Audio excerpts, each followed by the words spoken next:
Não me envergonho do Evangelho. Amém? Não me envergonho do Evangelho. Sabe quem fez essa afirmação? O apóstolo Paulo. O apóstolo Paulo escreve uma carta à igreja de Roma, e nessa carta ele diz: Romanos, eu não me envergonho do Evangelho. O Evangelho é o poder de Deus. Oh, glórias! E essa pergunta, ela ecoa diante de nós. Será que nos envergonhamos do Evangelho de Cristo? Será que de fato nós amamos o Senhor a ponto de seguirmos em frente, independente das situações, dos problemas, das dificuldades? Será que o nosso coração de fato está no mover do Espírito a ponto de pagarmos até mesmo com a vida, com a liberdade, com os nossos bens, para servir ao Senhor, para cumprir a vontade de Deus? São questionamentos que muitas vezes ecoam vazios na nossa vida, porque nós não temos uma resposta satisfatória, não ao homem, mas a Deus. Às vezes, irmãos, nós não temos respostas. E Paulo, ele nos ensina a necessidade de termos uma visão diferente, de entendermos a mensagem do Senhor de uma forma diferente, de rompermos o limite, de rompermos, sairmos por aí rompendo tudo aquilo que muitas vezes quer nos parar, mas precisamos seguir em frente. O apóstolo Paulo, anteriormente conhecido como Saulo, seu nome judaico, Paulo, seu nome romano, o apóstolo Paulo, ele nasceu por volta do ano 5 depois de Cristo, no lugar chamado Tarso, que fica na atual Turquia. Ele era um fariseu fiel. Fariseu era um ramo do judaísmo extremamente radical. Eles olhavam a Torá, seguiam a Torá minuciosamente. Eles eram radicais no cumprimento da lei. Mas existia também ali uma hipocrisia muito grande. No entanto, o apóstolo Paulo, ele era fiel a esses princípios. E diz a palavra do Senhor que ele nutria no seu coração, guardava no seu coração um ódio contra tudo que se levantava contra a igreja. Tudo quanto se levantava contra a religião que ele defendia com a sua própria vida. E eis que surge no horizonte alguém denominado o Messias. Eis que esse homem levanta-se e prega na sinagoga, onde quer que vá: eu sou o Messias profetizado, eu vim para cumprir a lei. Ele olhou para Cristo, para a sua mensagem, esta mensagem, esses seguidores daquele falso profeta, eles vão contra a religião que nós guardamos com tanto zelo. E diz a palavra, irmãos, que esse homem conseguiu permissão para prender os cristãos, para torturá-los e até matá-los. E ele, com uma missão, parte em direção a Damasco, uma cidade não muito distante de Jerusalém. E no meio desta viagem, eis que o Senhor Jesus manifesta-se a ele. Jesus ressurreto manifesta-se a Paulo. E a partir daquele momento, irmãos, esse homem foi impactado de uma forma tão grande, tão poderosa pela palavra, pela presença de Cristo, que foi impossível a ele continuar a viver como vivia anteriormente. No entanto, aquele amor que ele tinha para com a religião, aquele amor que ele tinha para com os princípios defendidos pelo judaísmo, ele os transferiu para o Senhor. E ele passou, a partir daquele momento, a amar a Jesus de uma forma tão grande, tão maravilhosa, a ponto de nada o deter, nada o parava. A palavra diz que esse homem, ele passou por tantas dificuldades. Na primeira delas, provavelmente nós desistiríamos de Cristo Jesus, mas ele não desistiu. Na segunda não foi fácil, na terceira também não.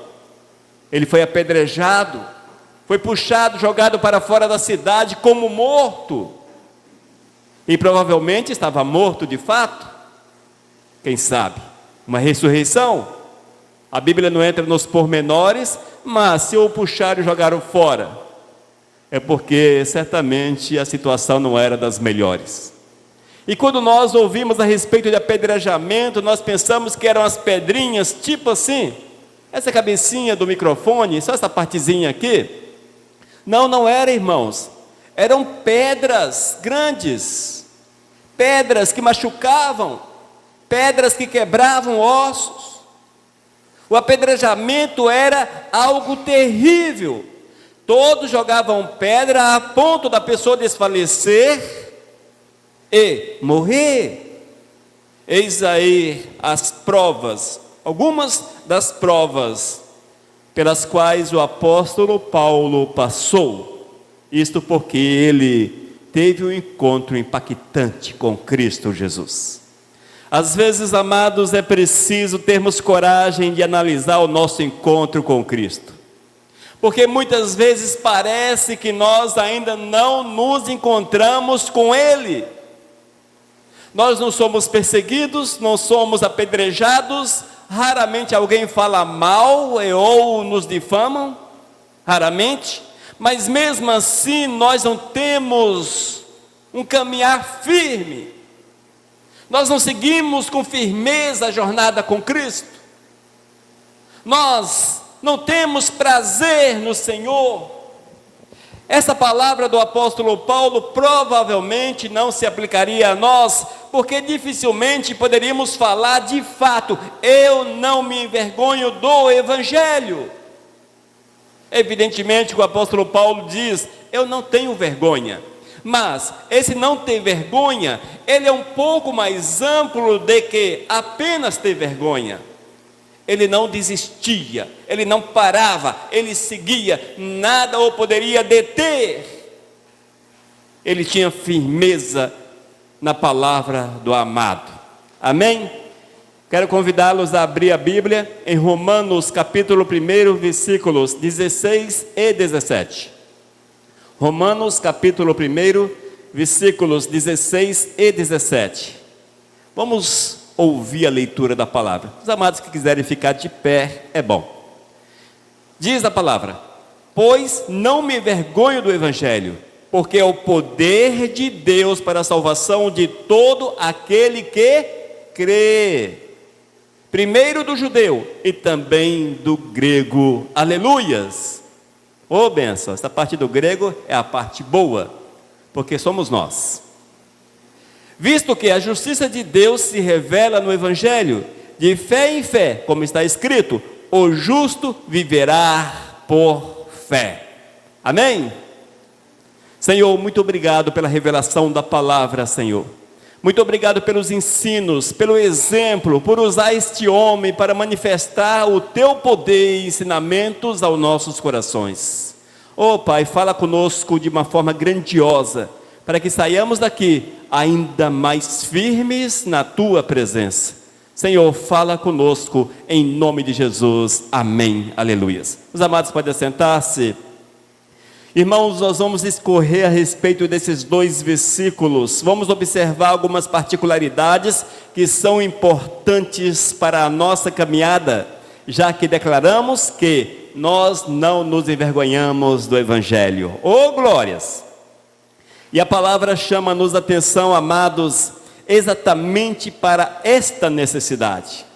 O apóstolo Paulo, a Bíblia mostra-o como um homem cheio de coragem, um homem de fé, um homem incansável, um homem que amou a Deus e a missão que o Senhor concedeu com todas as suas forças. Quando Paulo escreveu esta carta, escreveu à igreja que reunia-se em Roma, ele tinha como projeto conseguir uma base missionária ali em Roma, para que pudesse alcançar a Espanha e toda aquela região da Europa. Não foi bem sucedido.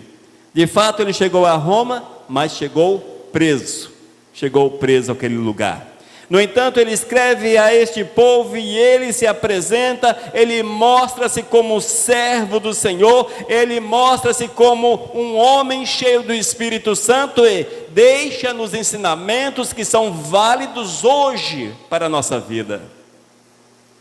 E ele chama-nos a atenção, amados, para esta primeira parte do versículo, onde ele afirma: pois não me envergonho do Evangelho. Oh, glórias! O apóstolo Paulo, ele não se envergonhava do judaísmo, ele o defendia com dentes e unhas e dentes, com todas as suas forças. A partir do momento que ele foi alcançado pela graça do Senhor, alcançado por Cristo, ele também defendia o Evangelho com todas as suas forças, ele não media forças. O seu prazer estava em andar com Cristo Jesus. E são lições, amados, que nós precisamos captar na palavra. Até que ponto nós amamos a Jesus com tamanha intensidade, a ponto de deixar todas as coisas em segundo plano, para servir o Mestre. Dá-nos a entender, irmãos, que o apóstolo Paulo abriu mão do seu nome, um grande fariseu, um homem conhecido em Jerusalém, um homem temido, extremamente sábio, ele abriu mão disto. Dá-nos a entender ainda que ele deixou em segundo plano a sua família. A Bíblia não entra em pormenores a respeito da família do apóstolo Paulo, porém, provavelmente foi casado ou era casado, enfim, coisa desse tipo. No entanto, não entra em pormenores. O que deixa claro é que ele abriu mão, porque ele entendeu que servir a Jesus era mais importante do que todas as situações, inclusive a sua colocação religiosa, social. Era um homem de coragem, Em decorrência do seu amor a Cristo, por amar o Senhor com tamanha força, ele tornou-se alvo de perseguição. A igreja a qual ele fazia parte, aqueles que defendiam a Torá, jogaram fora os princípios e perderam de vista o amor para com o próximo e tornaram-se perseguidores do apóstolo, perseguidores de Paulo. O acusavam, o perseguiam, enfim, iam até as últimas consequências para fazer parar aquele que o Senhor havia levantado. Nada conseguia parar o apóstolo Paulo.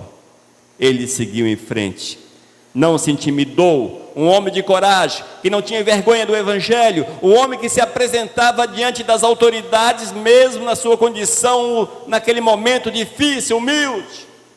Mas, quando ele tinha oportunidade, ele não clamava pela sua liberdade, não clamava pela sua vida, mas manifestava a glória do Senhor, falava de Cristo, ele não perdia a oportunidade. Todas as vezes que ele tinha a oportunidade de falar para alguém do amor de Cristo, eis aí a palavra deste homem, testemunhava do Senhor, testemunhava do Todo-Poderoso. E isso serve de lição para cada um de nós. A você que está me vendo, me ouvindo pela internet, é uma lição para a tua vida, porque nós não podemos nos deter, é preciso falarmos de Cristo onde quer que estejamos. Até mesmo nas tuas redes sociais, com tanta futilidade, você esquece de falar de Cristo.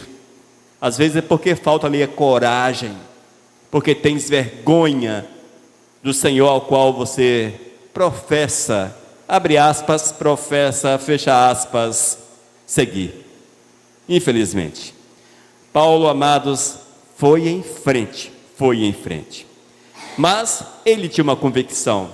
Ele sabia que o Evangelho era um poder transformador. Vamos lá?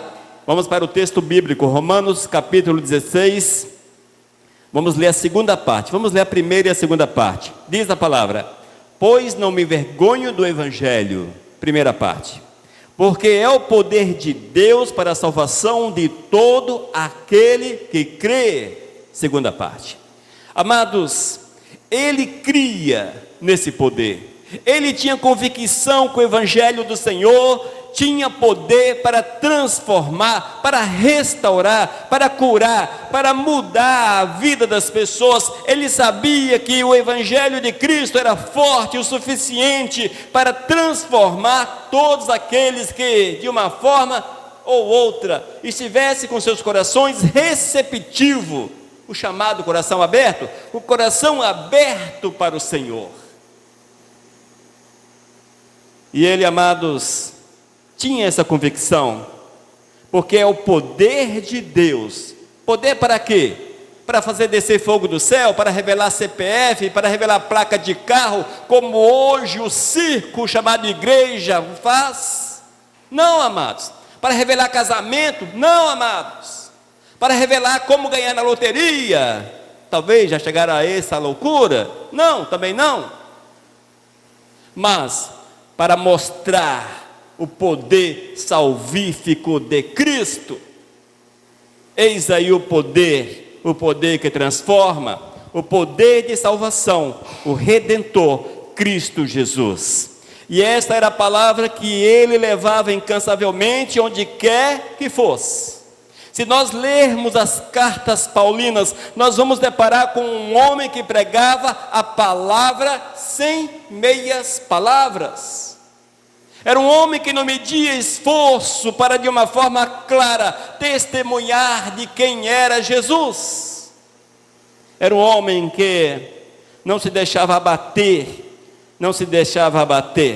até porque, irmãos, ele tinha um testemunho pessoal.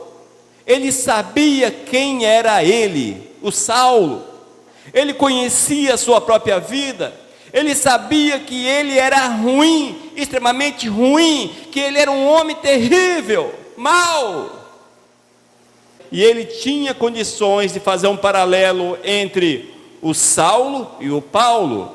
Saulo geralmente é usado quando ele ainda estava no judaísmo. Depois ele passou a usar o nome de Paulo, que era o seu nome romano, que era mais fácil para o povo gentil, aqueles que não eram judeus, aceitá-lo. E ele usava sempre o nome de Paulo, a versão do seu nome judaico Saulo, a versão romana do seu nome judaico. E ele sabia quem era o velho Saulo. Mas ele entendeu que o Evangelho do Senhor foi tão grande, mas tão grande na sua vida, a ponto de conseguir transformá-lo, de conseguir quebrar o seu coração, quebrar a sua religiosidade. Hoje, amados, vivemos dias em que as pessoas são extremamente religiosas. É tipo assim: eu amo a minha igreja, mas não ama Jesus. Eu amo a minha igreja, eu amo a minha religião, mas às vezes, geralmente, não amam a Cristo Jesus. E vive, amados, à mercê de uma religiosidade vazia de Cristo Jesus. Ou seja, eles não conseguem realmente viver algo novo, mas vive apenas uma aparência, uma superficialidade da palavra. E as pessoas vivem iludidas pela religião, pelos seus falsos mestres, suas falsas revelações e outras coisas mais que as igrejas apresentam para segurar as pessoas, mas que não representa o poder de Deus. Amados, essas revelações, essas coisas que nós temos visto na igreja contemporânea, principalmente nesses últimos tempos, é preciso entender o seguinte: quando uma revelação é de Deus, Deus não falha. Quando uma revelação é do Senhor, pode chover canivete, ela não falha. Deus é infalível, Ele não é homem para se enganar, Ele não mente, Ele não vai falar. Pressupõe que a revelação é o Espírito. Quem é o Espírito? Deus. É o Espírito falando através da boca de um profeta.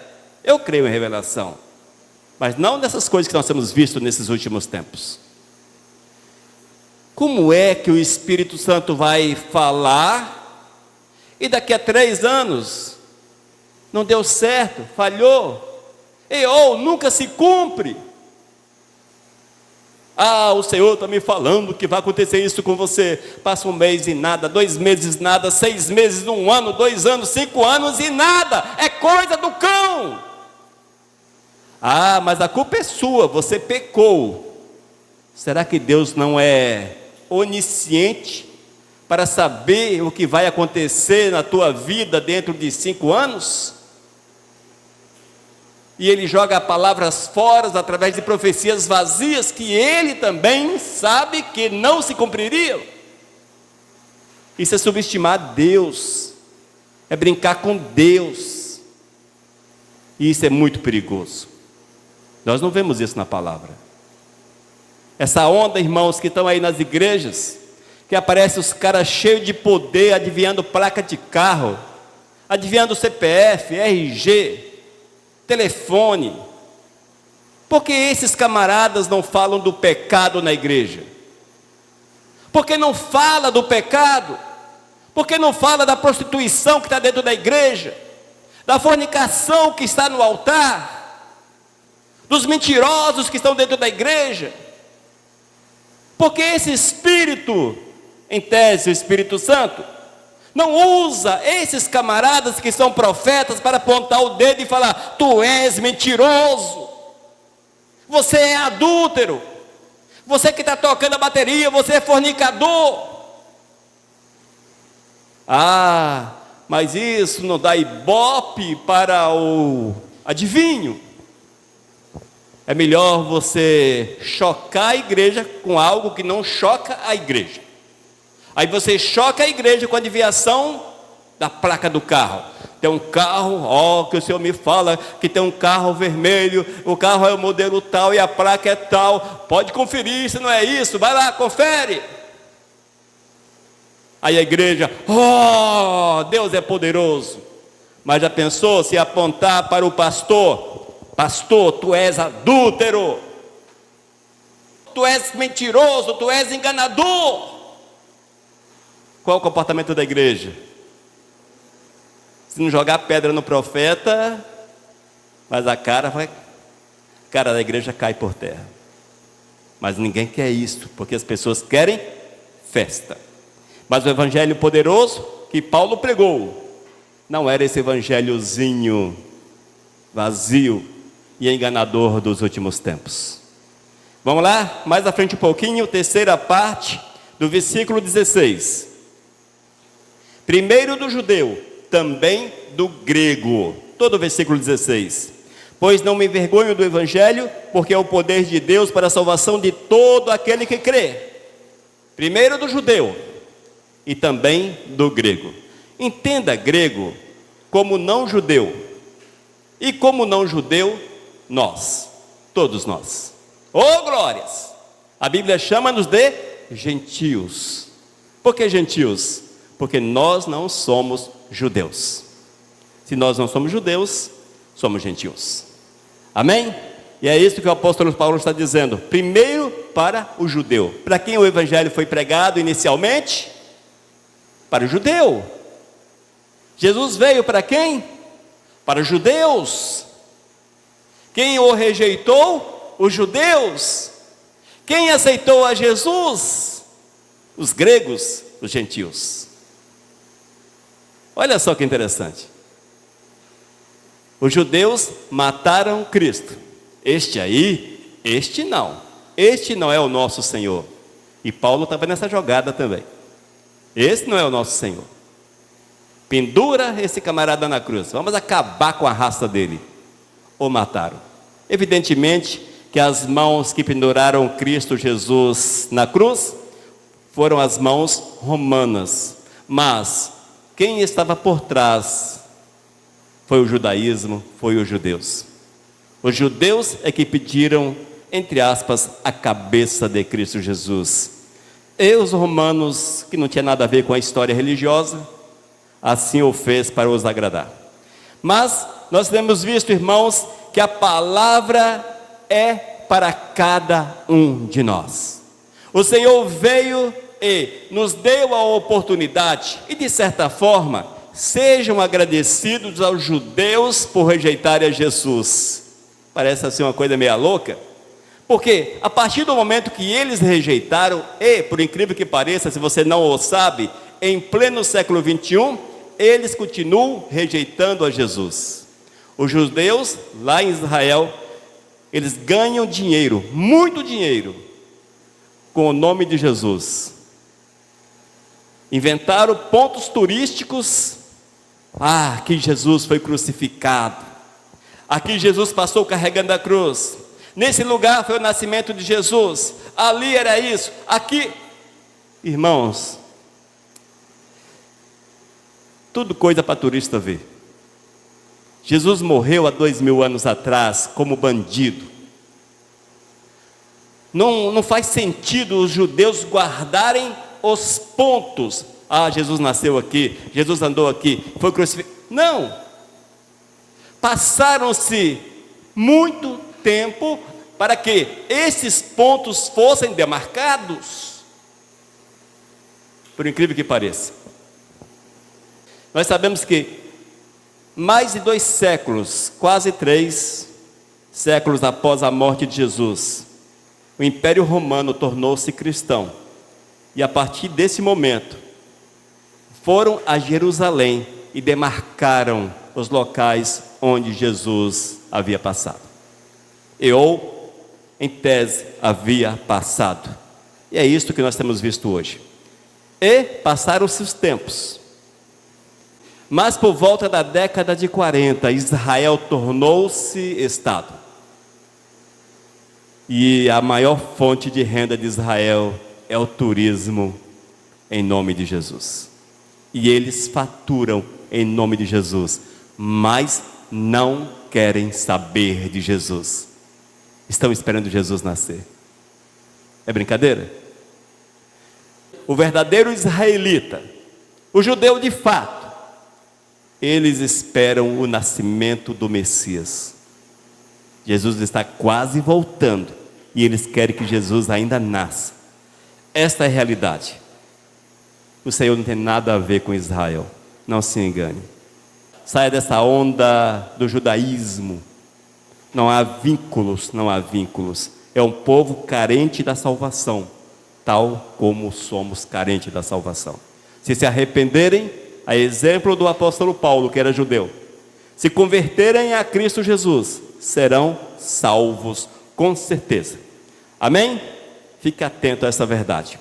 Mas nós vemos, amados, que o apóstolo Paulo saiu de Jerusalém e alcançou os gentios. Viajou em toda aquela região, pregou o evangelho aos pagãos. E foram nessas cidades que nascem as igrejas que nós conhecemos, como a igreja de Éfeso, de Corinto, da igreja dos Gálatas, e vai por aí. São igrejas criadas dentre os gentios. O apóstolo Paulo levou a mensagem do Senhor. Esta é a verdade, amados.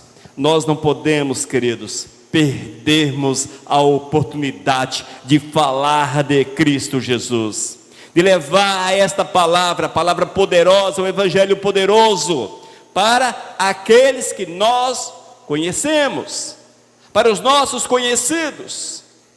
Muitas vezes você tem um familiar que não é de Cristo, que não anda com Cristo, e quem sabe você senta com ele e você discute a respeito de quem é melhor, se o Flamengo ou o Vasco.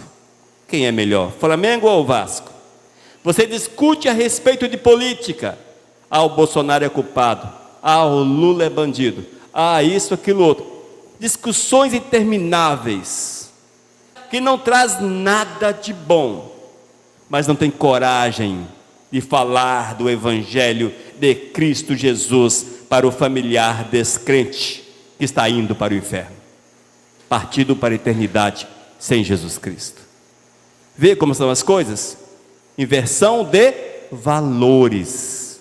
Defendemos princípios que não têm princípios, ou seja, política, perder tempo com política, futebol, misericórdia, mais ainda, perdemos tempo, muitos, eu particularmente não perco muito tempo com isso, não sou muito adepto do futebol, não discuto política, mas há muitos que se deixam envolver em discussões acaloradas sobre esses temas e outros temas fúteis, mas não têm coragem. Me refiro a pessoas que se autoafirmam como servos do Senhor, como cristãos, mas não têm coragem de falar para o descrente a respeito da salvação. Amados, não perca tempo. Jesus está voltando. O apóstolo Paulo não perdeu tempo. Ele gastou toda a sua vida para falar do amor de Jesus. E queria muito mais fazer, mas não teve oportunidade. O seu grande objetivo era alcançar toda aquela parte espanhola, a Europa, Espanha e toda a Europa, mas ele não teve tempo hábil. Foi preso e morreu na prisão. Fique atento, gaste o teu tempo com coisas que são boas. Se você curte redes sociais, encha a tua rede social com aquilo que pode produzir transformação. Amém? O Evangelho é para todos, não te esqueças disso. É para todos sobre a face da terra. É para aquele povo mais isolado possível, mas também é para aqueles que estão nas maiores civilizações da nossa terra. É para todos. Não percamos tempo e falemos de Cristo Jesus. E no versículo 17, já finalizando essa exposição da palavra, versículo 17: visto que a justiça de Deus se revela no Evangelho de fé em fé, como está escrito, o justo viverá por fé. Oh glórias, aleluias. Irmãos, uma das coisas que eu acho muito interessante é quando você conversa com alguém a respeito das coisas espirituais, e a pessoa fala para ti o seguinte: olha, a minha fé em Deus é tão grande, a minha fé em Deus é tão grande, mas é tão grande, olha, mas é tão grande. Alguém já falou assim para você? A minha fé em Deus é tão grande, mas é tão grande. Sem emitir julgamento, mas constatando fatos. Aí você olha a vida do camarada, e você descobre que o camarada da fé tão grande, mas tão grande, está mergulhado nos vícios, na mentira, anda de forma contumaz na prática do pecado, é difamador, é mentiroso, é roubador, é adúltero, enfim. O que você olha para a pessoa, o que você constata com facilidade não é a fé, mas os seus atos ruins, as obras da carne, a manifestação das obras da carne.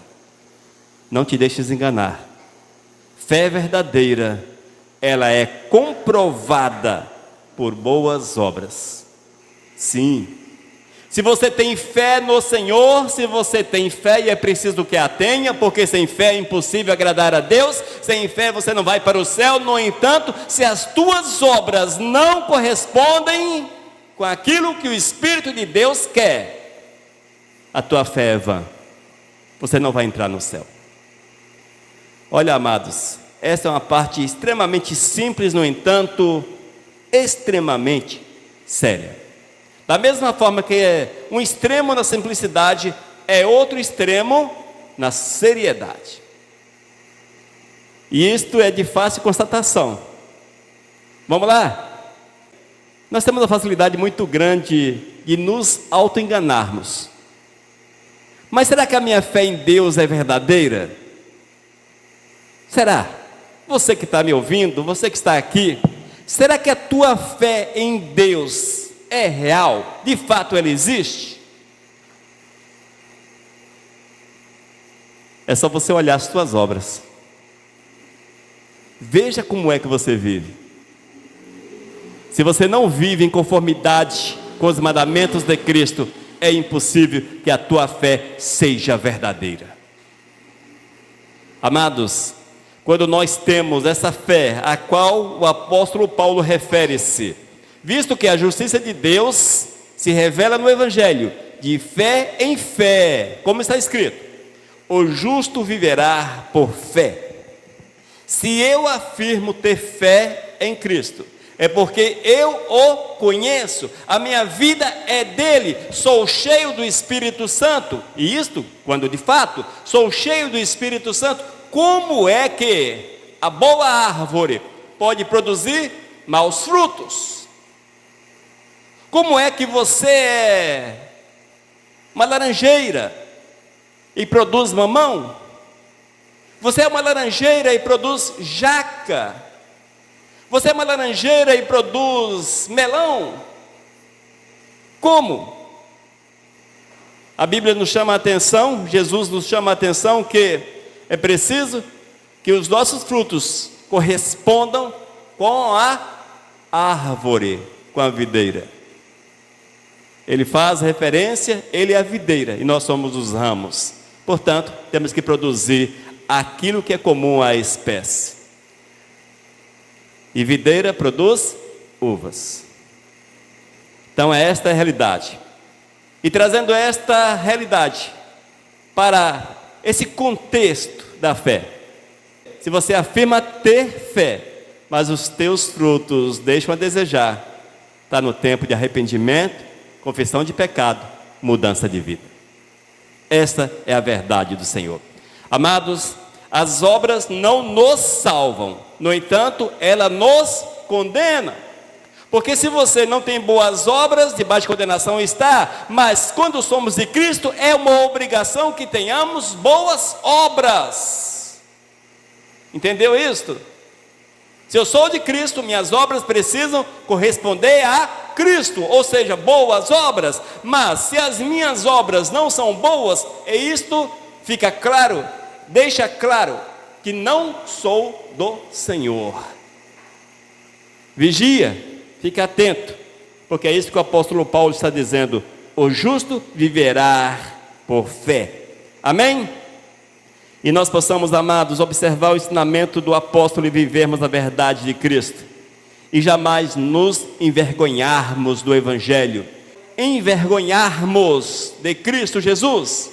Nós não podemos nos envergonhar daquele que não se envergonhou de nós, mas deu a sua vida para que nós pudéssemos ter vida, Jesus Cristo. E eu quero que você guarde essa palavra no coração, que tu sejas uma pessoa cheia de coragem, que tenha coragem de sair e de falar, que entenda que este Evangelho ele é transformador, ele transforma vidas como transformou a vida do apóstolo e transformou tantos homens ruins que hoje servem ao Criador. Ainda que é uma palavra para todos que estão sobre a face da terra, sejam eles de etnias diferentes, classes sociais diferentes, sejam eles, enfim, o que você quiser definir, seja o que for, eles precisam ouvir o Evangelho. Eis o porquê que é preciso fazer missões. E por fim, se você tem fé verdadeira no Senhor, creia, você tem que corresponder com esta fé, e os teus frutos precisam ser semelhantes aos de Cristo. Lembre-se, videira produz uvas. Se você está em Cristo, tu és uma videira, um ramo da videira, e dos teus ramos não podem surgir melão, melancia, tomate, abacate, laranja, apenas uva. Oh glórias! Esta é a palavra de Deus para as nossas vidas. Não nos envergonhemos do Evangelho de Cristo, mas que o preguemos com todas as nossas forças. Amém. Vamos orar? Amado Deus, muito obrigado por esta palavra, Senhor. Guarde-a em nosso coração, meu Deus, para que no decorrer dos dias possamos refletir a respeito desta verdade e vivenciá-la com todas as nossas forças. Oh meu Deus, move de forma grandiosa nas nossas almas, em nome de Jesus, amém, aleluias. Mensagem 1220